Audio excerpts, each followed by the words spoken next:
When you scheme against Jared, how much of it is film based? I'm not asking you to give any secrets away, obviously, here, Chris, but how much of it is film based versus how much you know him? Yeah, it has been a while, but I think there's some instances. I think we would say, it's always a combination of everything. You always have a feel for the player, stuff they, are good versus stuff they're not. And then you kind of, whether it can confirm it on film or maybe he's evolved. And all I can say is that he's been awesome since he's been in Detroit, and Ben Johnson's done a great job with him. And, he's been really good, really happy for him, and just hope to give him a good challenge on Sunday night. Is there anything you have to do to prepare for the noise level in Detroit? No, it should be. It's nice for us because it'll be nice and quiet. We should be able to communicate with ease, so we should be in good shape. I'm not talking scheme, but when you consider the offensive line of the Detroit Lions, what type of challenges do they present? Yeah, you see they take on the mentality of their coach. And, you really felt that in 21 when they first started kind of getting the thing rolling, when we played it, how they run off the ball, how physical they play, how they play together. It's definitely a team that, I think the whole team takes the mentality of their line. And it's a tough team to play and a tough line to go against. They're fundamentally sound, they're tough, they're physical, they run off the ball. So it's a great challenge. Going back to Josh and Charles for just a second, what have you seen from each of them in training camp and the preseason? I think Sean referred to it as grown men, very mature rookies. Ask great questions in the meeting room. Guys that can kind of take it from the meeting room to the field. It doesn't feel too big for them. Great game day to meet her in the preseason. Now, obviously, it's a big difference on Sunday night, but definitely guys that we felt really from the start, whether it was OTAs and then all through training camp, have been really consistent. Whether it comes to meeting rooms, practice, and guys that you definitely trust and want on your team.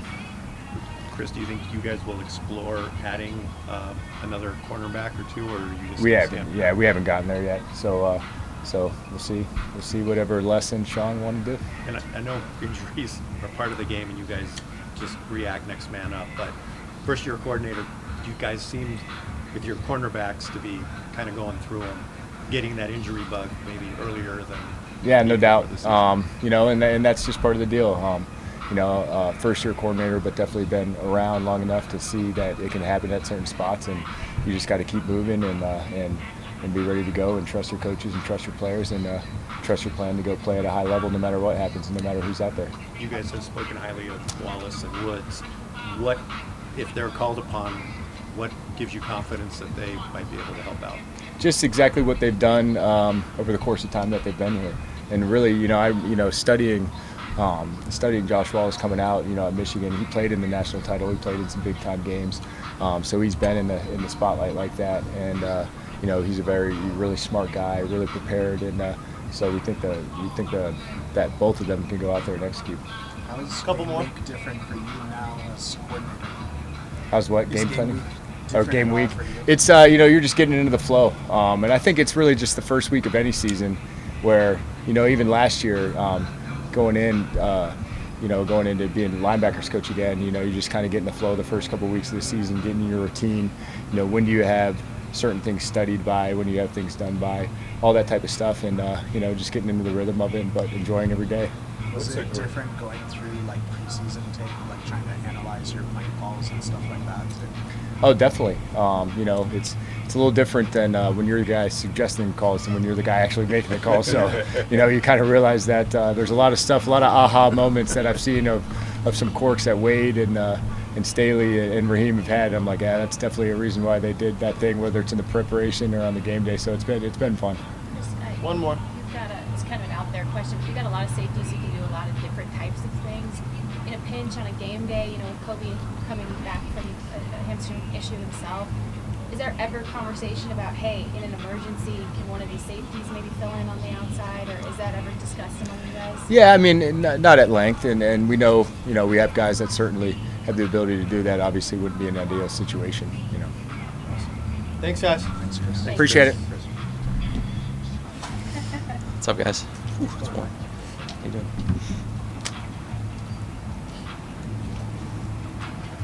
You were being there last year with that noise. What did you learn that you would have to apply this year with what's expected to be similar noise? Yeah, it's loud. And, I do believe that we handled the noise really well, starting with, Sean, obviously, and just the operation getting the plane, and then Matthew, and it just takes everybody, but to replicate that doesn't just happen, So putting the work in this week, last week, has been big, and I know our guys will be prepared. What challenges does limiting Aiden Hutchinson present in this upcoming game? Yeah, I mean, he's a heck of a football player. What stands out with him, like a lot of those guys, is just their motor. I mean, they just play so hard, down after down, 60 minutes. They're going to be juiced up. It's the first game of the year. Everyone's going to be juiced up. So it's going to be a great challenge. I know our guys will be ready. What have you liked from Jonah at center? His command, his demeanor. He's a pro. He's a stud. He's a cool dude to have in the locker room. I know the players feel that, more importantly. But he just kind of brings a calming presence, that is neat. And like I said, I mean, he's a cool dude. He's got swag to him. He's tough. He's played a lot of good football, and I think for him, you'll have to ask him, but it'll just be really managing the emotions going back into that place. That he's had a lot of great memories. Through your career, Mike, what's been your experience with first games of the season? Do they a range of results and performances? Yeah, I mean, you obviously have a plan of how you want to attack, whoever your opponent is, how we're going to attack Detroit, but you got to be ready to adapt and adjust because it's week one. Yeah, they got the same coordinator, same head coach, quite a few of the same players, but they're they got a lot of new bodies on that outside right there. So you got to be ready to adjust, adapt. You got to stick to your fundamentals, trust your training, and and go compete. You guys have dealt with injuries on both sides of the ball, a couple suspensions. Internally, as you devise contingency plans and, like you said, adaptability, flexibility, what is the conversation like about discussing those plans, and then also like your approach and kind of trying to stay calm through the waters? Again, injuries happen in this game. It is next man up, and they'll never change in football. And if you're worried about the injuries and you're worried about the wrong stuff, it's about getting the other guys prepared, ready to play. Obviously, we talk about all those things: who should be playing where, who should be getting work where. If this guy were to go down, I mean that's never ending in any building that we've been in. I feel like we've done a good job of that, and we've prepared, in my opinion, the right way in terms of being able to have the right guys on the right field at the right time, prepared and ready to go. So go ahead.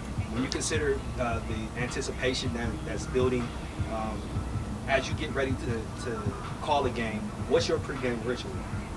Well, I'm not calling it, so you can ask that one with Sean. But it's again just trusting your process as a play caller. Sean goes about it in such a process-oriented way, working on it every day leading up to Sunday. So once you get to Sunday, it's not the first, you don't feel like it's the first time you've called that game. The way you practice, the way you prepare. So it's a fun experience doing it, and it's really fun when you got number 9 pulling the trigger too.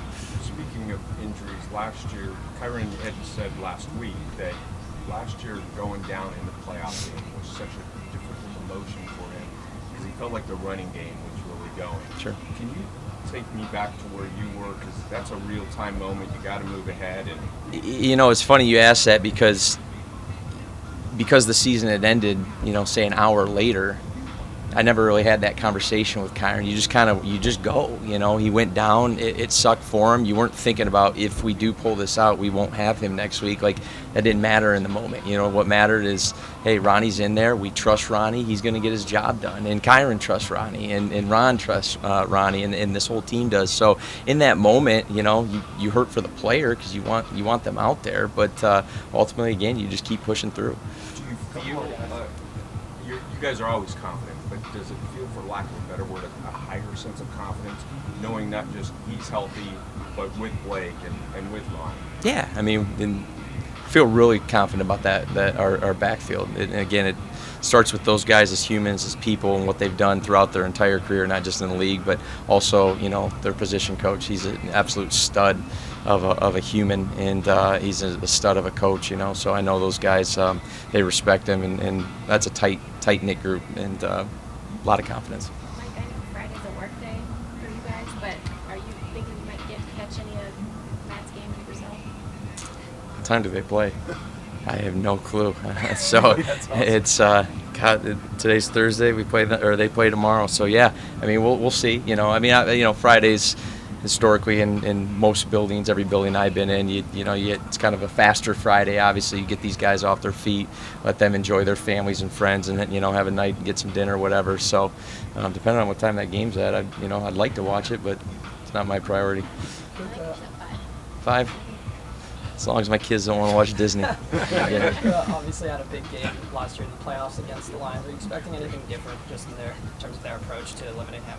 I don't know about with their approach. I mean, they go after you and attack you either way, So I don't know if their approach will change that much. They're just going to challenge their guys like we're going to challenge our guys. Again, so much respect for what this crew in Detroit did a year ago.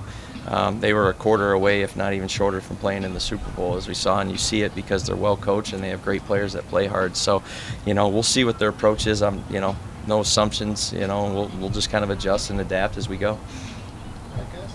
Thanks, guys. Thanks, Mike.